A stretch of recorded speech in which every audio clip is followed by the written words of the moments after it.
বেগম খালেদা জিয়ার গৃহ পরিচারিকা ফাতেমা বেগমের জীবন একটি অসামান্য সাহসিকতা ও দায়িত্ববোধের প্রতীক। ভোলার কাচিয়া ইউনিয়নের বাসিন্দা ফাতেমা বেগম, যিনি জীবনের কঠিন মুহূর্তে পরিবারের স্বার্থে নিজের সবকিছু উৎসর্গ করেছেন। বিশেষ করে যখন তিনি স্বামীর অকাল মৃত্যুর পর দুই সন্তানকে বড় করার জন্য সংগ্রাম করতে শুরু করেন।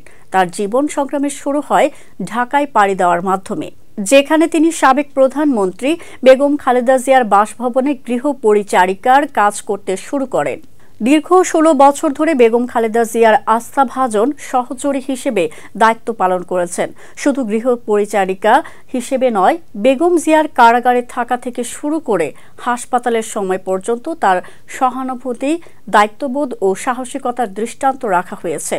তার সাহস ও নিষ্ঠার কারণে তিনি গ্রামের মানুষের কাছে এক অনুপ্রেরণার প্রতীক হিসেবে প্রতিষ্ঠিত হয়েছেন।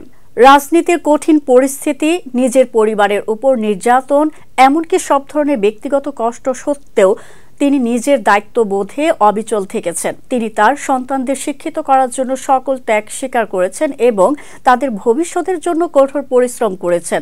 ফাতেমা বেগমের জীবন একটি শিক্ষা দেয়, যেখানে সহানুভূতি, সাহস ও দায়িত্ববোধের মাধ্যমে সব প্রতিকূলতা জয় করা সম্ভব।